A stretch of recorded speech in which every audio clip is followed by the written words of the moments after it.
Hello and welcome to this week's Unknown Film Enthusiast, where we will be talking about the movie Annihilation.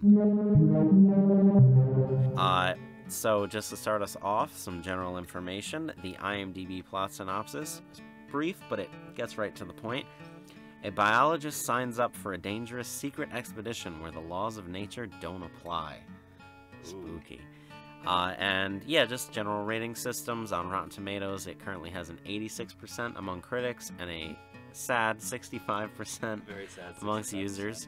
IMDb rates it at an 8, and Roger Ebert gave it 3.5 out of 4 stars. Generally, at this point, it has some pretty positive reviews, and critics. Yeah, from critics. I don't know if it's a fundamental lack of understanding or just the vagueness not being what people expected from the movie, but personally, I really enjoyed it. Yeah, so. I think also being a sci-fi fan is being a sci-fi fan definitely helps, but also being willing to buy into a movie like this, I think, is a big aspect of why you have the 65% when it comes to just the average Joe going in to see this film. And I think a lot of that can be brought back to expectations based on trailers and a lot of marketing. But we'll get to that in a little bit. At first, we just want to talk about the logistics around releasing this movie. Yes.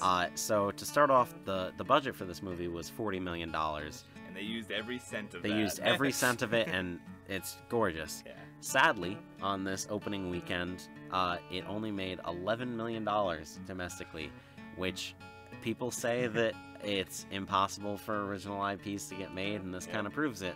Whereas I believe Black Panther made over $100 million more than Annihilation just this weekend. God. And to add into that, Paramount was worried that this movie would not be able to make its money back in theaters, so international releases have been completely halted, and the movie will be releasing on Netflix internationally in just 2 short weeks. Yeah. So, Zach, what are your thoughts on the way this whole thing has come about? I mean, definitely, we've had this discussion before about Netflix versus the theater. Please refer to our Cloverfield review. Yes, because it's interesting to say, because Paramount made a good executive decision in this case, because obviously the data shows that it did not make its money back. However, it's also one of those things where it's a very good film to see in a theater, because the visuals are nice to see on the big screen. The beautiful surround sound is also very important for the really well done sound design in the film. But because they have people that are very well paid, I'm sure, as soon as they saw this movie, are like, nope, not gonna do very well. Yeah. Let's take the safe route, put it on Netflix. But do you think any of that caused a negative stigma through the public, saying that I'm not sure how many people actually knew that, number one, this was going straight to Netflix everywhere else, but as we saw just last month with Cloverfield, sometimes if a movie goes straight to Netflix, it's because the studio, and this one, in this case, it's the exact same studio, Paramount, doesn't feel that it can make the money that it needs to. So was this almost a self-fulfilling prophecy, maybe? Or is it just that it's the same thing we've seen with Blade Runner, even Ex Machina, which had a lower budget, still didn't make a lot of money, but maybe the world is just not ready for this kind of movie, or they just can't find the market? It's got to be the market thing, because the world should be ready for anything. If you're in a time where you have huge brands, like Marvel, Star Wars, and all owned by Disney, kind of like they're dominating the movie landscape is probably the best way to say it. Like, I forgot what we might have mentioned this previously, but like Disney has they're releasing Disney related entities are releasing 2 movies every single weekend, it feels like, almost at this point.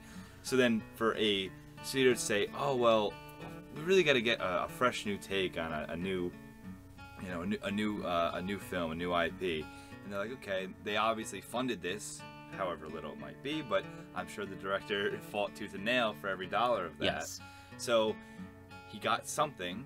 They said, all right, well, we saw what you produced, we saw what you created, we were there, we financed it, we know it's not going to make the money now, so how are we going to answer that problem? How are we going to get our money back? because essentially it's a Yeah. loan. And you know? this year in particular, or this past year, has been a very rough one for Paramount, with Ghost in the Shell not making a lot of money, Transformers not making as much money compared to its predecessors, which were billion-dollar franchises, and Baywatch, Mother, downsizing. All of these, if you add them all together, Paramount's taken a big loss this year.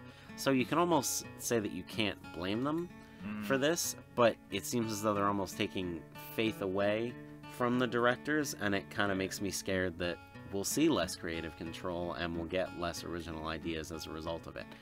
But yeah, and instead of us getting too sidetracked away from here, let's get back to our personal thoughts and feelings on the movie Annihilation. There he is. Where? There. What, behind the rabbit? It is the rabbit. You silly sod! What? You got us all worked up! Well, that's no ordinary rabbit. That's the most foul, cruel, and bad-tempered rodent you ever set eyes on. You tit! I saw my arm and I was so scared. All right, Zach.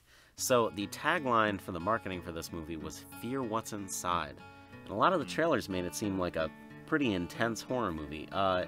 Is that what you got out of this? No, and like going into this film, and I saw it a couple days after you, and I was like reading tweets, and I was like, is this supposed to be a horror film? Which is why I went to see it in midday, you know. Smart man. Yeah, because I got to go out into the sunlight, because I was, you know, I'm not usually one for horror films at all, so I was kind of afraid of seeing a horror movie. That is not what this is. This is a very intriguing sci-fi movie that obviously has like some, you know, scary parts to it, which is absolutely fine, but it is not a horror movie.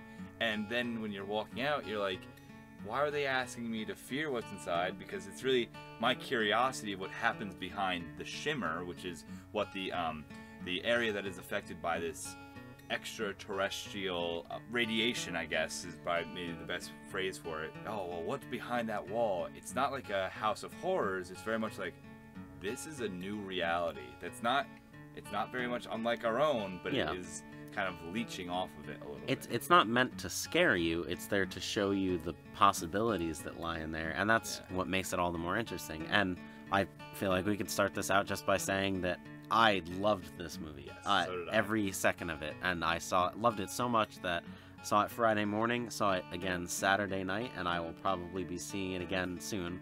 Also, I just want to let the people at Paramount know that I support this movie. Me, Nick. So, by myself. Yeah, by myself. I brought friends the second time, and I think I've convinced about 5 or 6 people to go ahead and see this movie. Yeah. And I feel like a movie like this lives or dies depending on that positive word of mouth. Yeah. The only thing I fear is, in my screening, especially during the last 20 minutes, people were visibly upset, confused, and there was one couple who laughed at the screen, which I'm not sure if that was just based on the visuals not being the absolute best that they could have been, or more just based on it wasn't what they were led to believe it was going to be. But this is high concept sci-fi, and maybe showing that in the trailers would have scared some people away, but it's so interesting, and I feel like it's missing a key market that maybe would have gone and seen it, because they're not quite sure what the movie was supposed to be based on the marketing. Yeah, and I think it's, you know, if it was phrased as like this kind of like mutation kind of thing, that's really what the central focus of the film is this mutation and change of the physical environment. And that is intriguing, I feel like, to most people. Like, you know, even people that aren't interested in science, once they hear the word mutation, they're like, ooh, like, what's going on here? That's like X-Men. I know X-Men. Exactly. And, like, that's way more accessible to most people that are willing to see something science-based, because we live, you know, 21st century. We like to see, like, oh, what could the possibilities of future science be? Exactly, yeah. And this film kind of does a really good job of well as explaining the science behind the film in a very, you know, because Natalie Portman is basically a professor. The first thing you see is you know, it's a cancer cell's not a mutation, but expansions, and she very nicely phrases it because she is expositing to the audience that the first cell 4 billion years ago was the origin of all life, and it just every structure that you see in your everyday life is from that same cell, or is attached to that same cell, and how it's divided. And that's a great little science lesson embedded in the first 5 minutes, and it explains everything else. So yes, it ties back. It's exposition done right. Yep. And that's on the first viewing, there were some things where, as they were going on, I thought to myself, well, I'm not quite sure how this fits yet. And then on the second viewing, every single bit and piece fell right into line with story points that they would bring up later, or that they even directly reference right after that. And just the relationship between her and her husband. In the beginning, you're like, oh, it's kind of distant. It's kind of weird that they have like these whimsical talks, and then you see her try to kiss him and he leaves.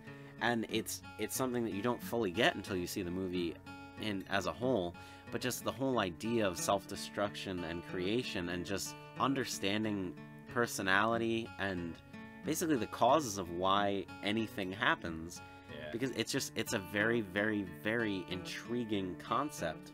I was all in for it, and I feel like it'd be a crime not to bring up just the visuals. Oh yeah. So, because this is the whole thing that this is all about. Well, the mutation, the changing of an environment, because the mutations that occur cause the scenery to change behind this shimmer barrier kind of thing, and it's absolutely stunning. Like, it's, I, for whatever reason, I know the reason actually. When the Hobbit films were first being produced by Guillermo del Toro, I saw like the picture of like all the trees being very, very like blue and green and crazy, and like I was like, oh, I mean, I'm glad it wasn't like that in the. This is not a Hobbit podcast. That'll come up shortly. No. But, like, that's the first thing that I got back. And watching them go through the forest and seeing just very colorful things that need to be there, because it explains the whole idea of things are changing. It's not a, as it is an annihilation, as you'll see later, but, like, it is not an annihilation. It is a transformation in many cases. And I thought that was absolutely beautiful the way they did that. yes. And just, the artistry of it all, the plant design, the location design, the way that every bit of sunlight that comes through the shimmer, you can still see the reflections on it. And also the creature design. The alligator mutation that we see in the beginning, it's like a bastardization of form. And it's interesting how you hear Natalie Portman say, oh, at first things were simpler, and then we saw how, as you got closer to like the epicenter, this alligator was on more of the outskirts of the mutations that were but occurring. it goes directly from pretty flower and then to completely mirror that horrifying monster alligator. And then later on, the scene with the bear creature, which I learned reading an article today, was called Homerton, because they called it Homer for some reason, and the same visual effects artist that worked on Annihilation to make the bear made Paddington Bear. Oh my god. So, yeah, they're the bear people, I guess. But yeah, it was one of the scariest creature designs I've ever seen in my life.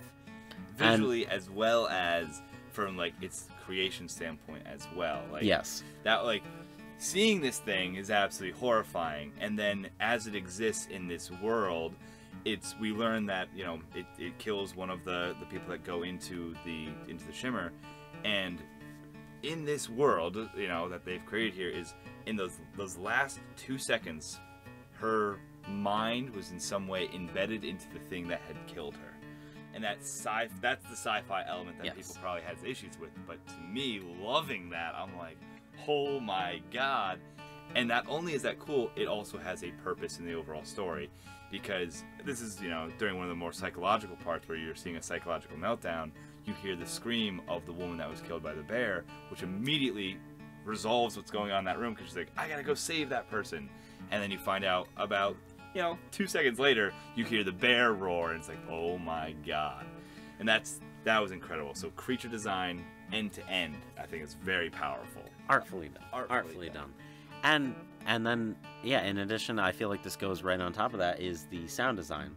And in the beginning portions of the film, it's clear and it's very useful, and just the way that you hear like sounds echoing off each other, and just the way every character speaks, I feel like speaks volumes about their characters themselves.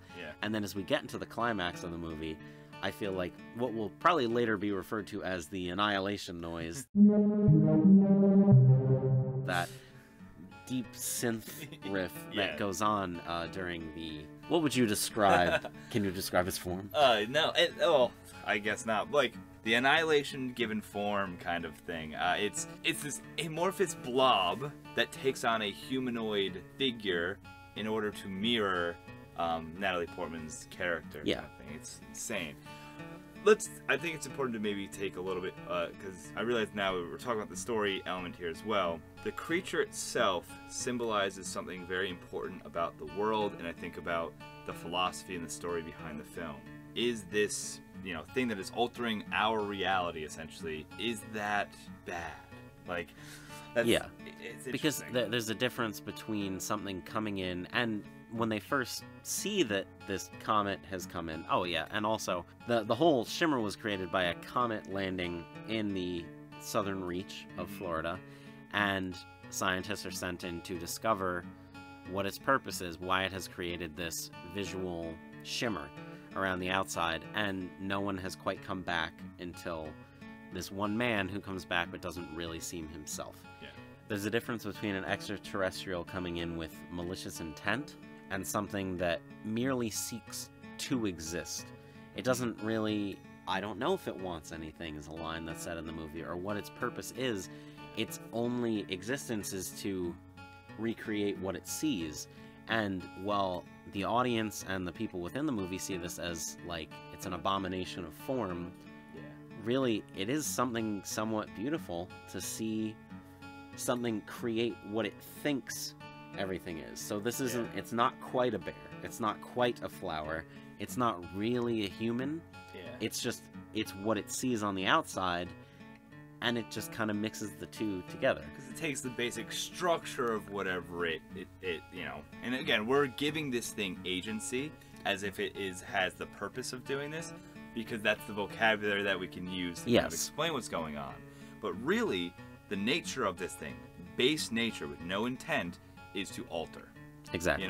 And it kind of comes back to, and the central question is altering things bad, because the first time we see something in this movie altering something is cancer cells, which by definition we are very fearful of that, because we know inevitably that cancer, unless in all good cases, can lead to death. And then we learn very probably 20 minutes after that the whole idea of death is not an inevitability of life, it's actually a failure of our genes. Yes. And that was something that's like, I need to do some research on that. But like, that's incredible. Like, and again, You didn't believe scientist lady telling you? I don't know, but because again, it's my own innate fear, because once I hear that it's possible to be immortal, I'm on that train. Exactly, yeah. And that's what it is. And also I'm on that train because I want everything to stay as it is in my own little sphere kind of thing. Yeah. But once you have this extraterrestrial being that's coming in, and in all aspects, it is nature taking its course. It is one thing that is meeting with another, that they're interacting. And as we talked earlier about the visuals, what it does create is absolutely beautiful in some cases, and absolutely horrifying in other cases. Yeah. Which is the purpose of everything. It's a dichotomy. It's a black and white, yin and yang kind of thing. Can't have one without the other. And so it's very beautiful in that sense, but it's also why this film's doesn't do well in popular audiences, because it is in that way very artistic. People want to see scary. People want to see pretty. I think that this movie serves to try to mix the two and tell you that there is no clear distinction between them, but in doing so can alienate people, because they're sitting there and they see the scene of Kane cutting open his friend and his insides moving, which is incredibly disturbing when you watch it. And then you cut away to the scene in present day, and he has basically become plant. He has turned into something beautiful, and it's something horrifying. It's Lovecraftian. Yes, it is. It's disturbing to look at, but at the same time, there is an artfulness to it, and there is still that base creation, which there's nothing wrong with someone not liking this, but you have to be able to give something a chance. And I feel like that might be a big reason why a movie like this is not as popular. And I really do believe that in 10-20 years this will be revered as something like a 2001 A Space Odyssey, where it changed the way we view a science fiction movie. And especially, you know, talking about that, we kind of circling back to visuals, like the amorphous blob thing is like, it is a trip to behold kind of thing. And it is absolutely, in one case, it's like beautiful, and then once in its like amorphous stage, it's like, it's very much like what I imagine LSD is like, because it's, and that's also kind of what it's intended to be represented as. But once it takes the inkling of what a human form is, it begins to try to understand it. And again, I'm giving it agency there, but it's mirroring what it comprehends before it in an effort to make it its own, take it onto its next evolution, its next stage. It needs to take up this other existence to prove its own existence. Yeah. And that it's just so interesting, because you see, even when Natalie Portman's DNA mixes with it, you see that it comes out and it mirrors her move, and then she tries to fight it. And then later on in the questioning scene, she says, well, you can't blame it. It wasn't trying to fight her, it was just mirroring her actions. Yep. And there's just something so simple and pure about that, where it's trying to exist and create its own purpose without necessarily having a purpose. One reason why this is so beautiful, when she does ask the intent, and if we're bringing this down to a human level, in that questioning scene, oh, it tried to attack you. It had a purpose. It had a, why was it here? Yes. But if you take a moment to step back, that question, why was it here, means nothing. Like, it itself had no reason or motivation for being here. It just was. It's like, why is sand? Why is something that exists? It serves no purpose. It's just we are so used to seeing things in a way where it has to have a meaning. It has to have a meaning. It has to have a reason. We need to be able to explain it away. And something that makes this so visceral, and it almost to an extent makes it horrifying, is it doesn't have a reason. It is only there to be there, and at no point is it trying to destroy. It's not trying to do anything. It doesn't know what it wants. It's not sure it exists. This is something where, had the impending doom of the Shimmer that was being experienced by this high-level government official was seen as impending doom because it knows that it will change life as we know it. If in the world that the Shimmer does expand to the entirety of the globe, it would, and again, it means that the human race as we know it would be extinct, but something would take our place. That in a concept is terrifying to us because we are egocentric. But if this was allowed to just run its course and go on for another 1,000 years, the beings that it would have created would have been something similar to us, just not us. It's that uncanny valley where we don't want it to exist if it is like us, because we are us and nothing can be us. And that's why so much sci-fi is rooted in artificial intelligence and having robots that can replace us, or maybe do what we do better, maybe not even better, it just do it instead of us. It creates this lack of need for humanity. And also these kind of like psychological elements that we're kind of going to, these are not abstractions that we're taking out as well. Like in the movie itself, there's a question of, well, why would you send us on this suicide mission? And she's like, it's not a suicide mission. Like, most people on this planet don't commit suicide. They are in their nature self-destructive. And she's saying, you know this, biology in itself, humans don't live forever because it is our biology to destroy ourselves. That biology also explains our psychology. Most people are self-destructive, whether it be their nature of, and in this film, it's suicidal tendency with cutting. It's drinking yourself, drinking and addiction. A failed marriage. A failed marriage, which is something that was, that was also a revelatory part in the plot as well. There's this one character, the physicist, who midway upon the journey is like, I'm looking for something different. And you see, once she makes that decision and accepts that things are changing, the physical transformation that is occurring within her already because of the Shimmer begins taking even more impact, because it is a combination of your biology and psychology. So she began basically sprouting into what would be a tree woman, although you don't ever see that because it's kind of nice. Yes. It's left open-ended that you don't know, but you know that she accepted this new reality. So, I don't know. This is one of those films where it's incredible to sit down and kind of talk through your feelings and your emotions from it, because makes it a very personal experience, but also not one that, you know, is going to make a box office success in any way. Yeah. Which is upsetting to me, because I like to see these kind of movies get made, and Ex Machina seemed like lightning in a bottle or something, and I was so amazed that it even got made. And then when it was announced that, oh yeah, Alex Garland is adapting another sci-fi thing, I was like, this is gonna be great. And I was not at all disappointed. What disappoints me is that I fear that this will not get recognition, this will not get high sales in, obviously now in box office or even in home video, at least until it becomes something like a cult classic.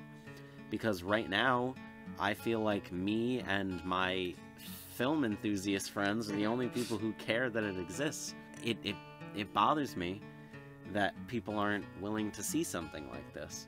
And it's rare that you get a movie like this where the last 25 minutes is, for lack of a better term, a mind fuck.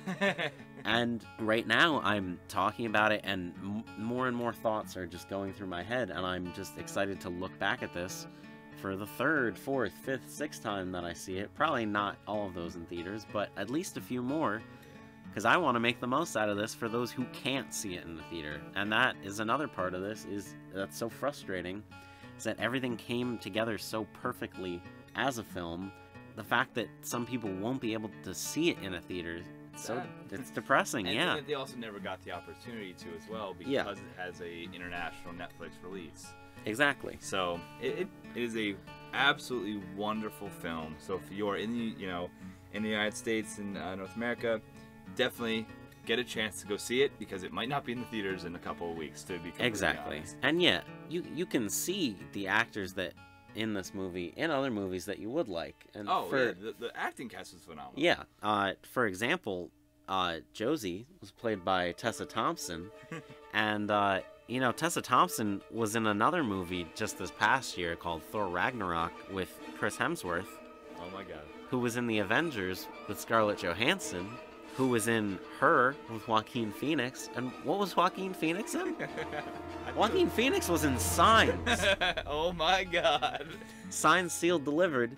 It's Signs. I think that was the absolute best evidence that all things truly do connect to signs. So natural, so beautiful. This is existence at its core. At its core. Well, thank you very much for listening. Please, if you get a chance, see this movie. It'll be on Netflix soon enough, so if you can't appreciate it in the theater, definitely make sure you appreciate it at home and give it a watch, because it is going to be something that is truly transformative. Fear what's inside.